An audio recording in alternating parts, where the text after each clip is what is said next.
Hey friends, today I'm sharing 3 mistakes that no photographer should make.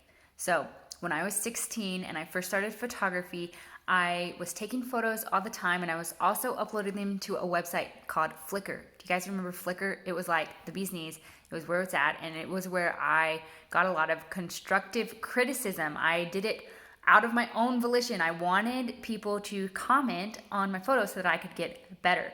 Well, one time I posted a photo of my friend. It was a portrait, a close-up portrait, and I had it up there. And someone commented on my post, and they told me that I missed the focus on the eyes, that the eyes were soft, and that when I'm doing portraits, I should always try to make the eyes in focus. Well, when I first got this comment, I was kind of upset because this was like my favorite picture that I'd taken up to this point. And I just didn't like that they said something critical. But then I remembered that that was the whole point of me putting the photos up there in the first place, and that if I don't have someone point things out to me, then I won't grow.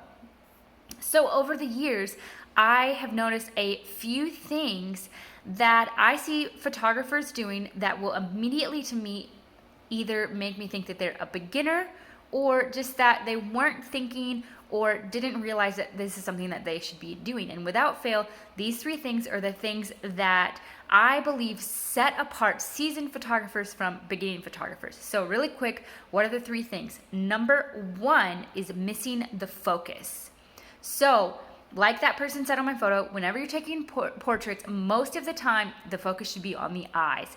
If the focus is on their nose or on their cheek, or I've seen it sometimes on the collar of a shirt or something like that where it doesn't make sense, that's really obvious that you missed the focus. Now, there are some cases where you're doing a close-up of someone's hands or something like that, or of a ring or something where the focus is not supposed to be on the eyes, and that's totally fine. Just make sure that you know what it is that you want to focus on and that you really nail it. Now, that doesn't mean that you have to do manual focus. I never ever use manual focus except for ring shots. Ring shots are the only time that I use full manual focus. And when I'm doing ring shots, I always make sure to focus on the prong of the ring that is closest to the lens. That is going to make it look absolutely in focus every time. So what do I do if I'm not doing manual focus? Well, I'm using spot focus. All those spot focus, those focus points on your camera come in handy. That's why it's a really good idea to have a camera with a lot of focus points. And what I do is I set it to spot focus, and I always move the focus point to where I want to focus. Sometimes I'm focusing and recomposing because a lot of times on some cameras, the center focus point is going to be the best and the most accurate. So sometimes I'll focus and recompose, but that's only if you can move the camera on the same plane without tilting it. So you got to be careful. So most of the time I'm using the spot focus, the different spots and the focus points, but sometimes I'm using the center point and focusing and recomposing. So it just depends whatever you're most comfortable with and where you get the most results. Secondly, the biggest thing that I see is having crooked photos. There is no excuse for this. If there's a strong horizon line or a fence or something that's really straight and it's obvious, especially beach photos or anything with grass and there's like a clear horizon line, or anything where it's going to be obvious that it's crooked, straighten that bad boy.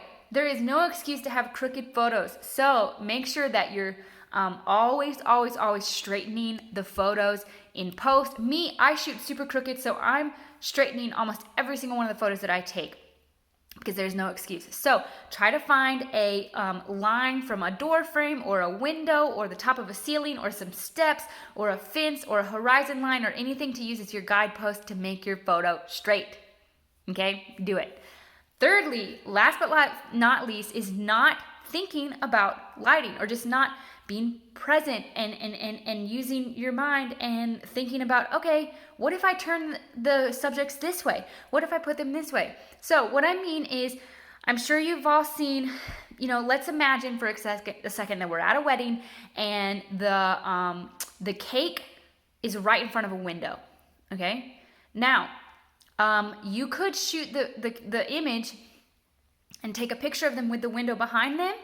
If you have a flash, that might be really good, but if you don't, it's going to be backlit. It's not going to look good.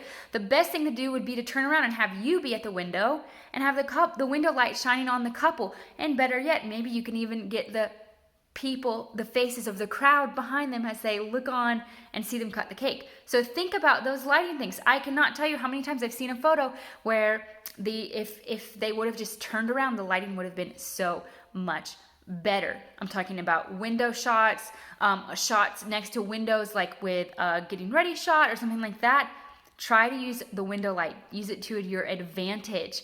Now, if you're doing a bridal portrait and it's going to be like super moody or something, a lot of times we'll put a couple in front of a window or a bride in front of a window. But that's only if there's enough light coming in from the rest of the space, or if I'm using a flash to make sure that I can have that fill light, or maybe I'm doing a silhouette and it's on purpose. But think about these things. Another way to think about light is make sure that when you're shooting outdoors or really anywhere, that you're looking for clean light. Try to avoid color casts from super green leaves. Make sure that your clients' faces always have access to the sky and that they can look up and see the sky, and use that as a secondary light source to give yourself that clean light. So think about the lighting. You know, if you're new and you don't yet know what kind of light you like, then experiment. Move your subjects, move them around, move your body, turn around and find that light that you like, and make a mental note of what it is that you like and how you get the results that you want. So that's it. Those are the 3 biggest things that I see consistently setting apart seasoned photographers from beginners. It's not, it's paying attention to the focus, really nailing the focus, making sure your photos are not crooked and composed well. Make sure they're composed well. And then last but not least, of course, because it's lighting, is making sure that you're always thinking about finding the best light. There you go. Hope that helps. Happy shooting.